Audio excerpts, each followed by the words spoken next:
శ్రీ గురుభ్యో నమః. కార్తీక పురాణం 11వ అధ్యాయం. మందరుడు పురాణ మహిమ. ఓ జనక మహారాజా, ఈ కార్తీక మాస వ్రతం యొక్క మహత్యం గురించి అనేక ఉదాహరణలు చెప్పి ఉంటుంది. ఇంకనూ దీని గురించి ఎంత చెప్పినో తనివి తీరదు. ఈ మాసమందు విష్ణువు అవిసప్పులతో పూజించిన ఎడల చాంద్రాయణ వ్రతం చేసినంత ఫలం కలుగును. విష్ణార్చనంతరం పురాణ పఠనం చేయించినా వినినా వినిపించినా అటువంటి వారు తప్పనిసరిగా వైకుంఠాన్ని పొందుతారు. దీని గురించి మరొక ఇతిహాసం చెప్పేదను, శ్రద్ధగా ఆలకింపమని వశిష్ఠుల వారు ఈ విధంగా చెప్పాను. పూర్వం కళింగ దేశమున మందరుడు విప్రుడుకరుడు.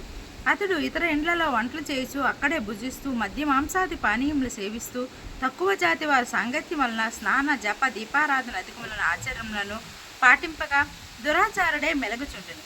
అతని భార్య మహాసాధ్వి, గుణవంతరాలు, శాంతిమంతరాలు. భర్త ఎంత దుర్మార్గుడైనను పతిని దైవం గావించి విసుగు చెందక సకలోపచారం చేయుచు ప్రతివ్రత ధర్మం నిర్వర్తిస్తుండెను.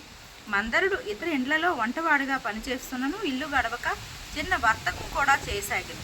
ఆఖరికి దాని వలన కూడా పొట్ట గడవపోటు చేత దొంగతనం చేయుచు దారిన బాటసారులు బాధించి వారి వద్దున్న ధనము వస్తువులను అపహరించి జీవిస్తుండెను. ఒక దినం ఒక బ్రాహ్మణుడు అడవదారిలో పడిపోచుండగా అతన్ని భయపెట్టి కొట్టి ధనం అపహరిస్తుండగా అక్కడకు మరొక కిరాతకుడు వచ్చి ధనాశ్చే వారిద్దరిని చంపి ధనం మూటగట్టుకొని వస్తుండేను.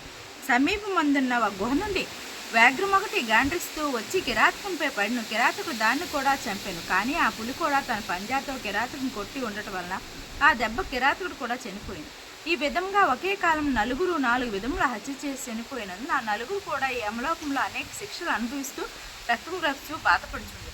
మందరుడు చనిపోయిన నాటి నుండి అతని భార్య నిత్యము హరినామ స్మరణ చేస్తూ సదాచారి వర్తని అయి భర్తను తలుచుకుని దుఃఖిస్తూ కాలం గడుపుచుండెను.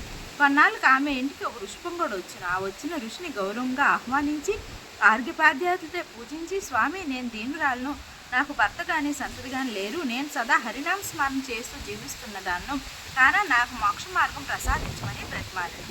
ఆమె వినయంతో ఋషి సంతోషించి, అమ్మా, ఈ దినము కార్తీక పౌర్ణమి, చాలా పవిత్రమైన దినము. ఈ దినము వృధాగా పాడు చేసుకొనవద్దు.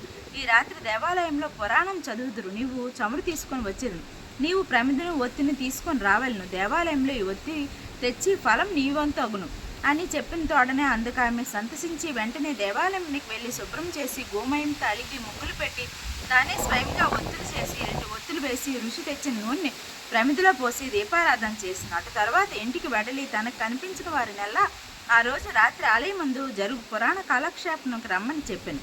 ఆమె కూడా రాత్రంతా పురాణం వినను. నాటి నుండి ఆమె విష్ణు చింతనలో కాలం గడుపుచు కొంతకాలం నాకు మరణించిన. ఆమె పుణ్యాత్మరాలగుట వల్ల విష్ణుదూతలు వచ్చి విమానం ఎక్కి వైకుంఠమును తీసుకుపోయేది. కానీ ఆమెకు పాపాత్ములైన భర్తతో సహవాసం వల్ల కొంచెం దోషం ఉండడి చేత మార్గమధ్యమున యమలోకమును తీసుకుపోయేది. ఆ చెట్టు నరకమందు మరి ముగ్గురితో బాధపడుతున్న తన భర్తను చూసి, ఓ విష్ణుదూతలారా, నా భర్త మరి ముగ్గురు కూడా నరక బాధలు పడుచున్నారు, కానా నా యందు దయవుంచి వారిని ఉద్ధరింపండి అని ప్రాధేయపడను. అంతా విష్ణుదూతలమ్మ, నీ భర్త బ్రాహ్మణుడై ఉండి స్నాన సంధ్యాదులు మాని పాపాత్ముడైనాడు. 2వ వాడు కూడా బ్రాహ్మణుడైన అతడు కూడా ధనాశ్చే ప్రాణహితిని చంపి ధనం అపహరించును.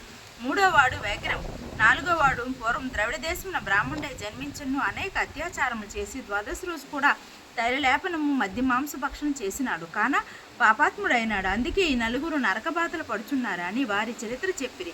అందులోకి ఆమె చాలా విచారించి, ఓ పుణ్యాత్ములారా, నా భర్తతో పాటు మిగిలిన ముగ్గురు కూడా ఉద్ధరింపండి అని ప్రార్థించగా అందులోకి ఆ దూతల, అమ్మ, ఈ కార్తీక శుద్ధ పౌర్ణమి నాడు నీవు ఒత్తి చేసిన ఫలం వ్యాఘ్రమునకు, ప్రమిద ఫలం కిరాతకునకు, పురాణం వినుట వలన కలిగిన ఫలం ఆ విప్రునికి దారపోసనుచో వారికి మోక్షం కలుగునని చెప్పగా అందులోకి ఆమె అట్లే దారపోసిన. ఆ నలుగురు ఆమె కడకు వచ్చి విమానం ఎక్కి వైకుంఠమునకు వెళ్ళిరి. కావున రాజా, కార్తీక మాసము పురాణం వినుట వలన, దీపం వెలిగించడం వలన ఎట్టి ఫలం కలిగి ఉంటువో అని వశిష్ఠుల వాడు చెప్పాను.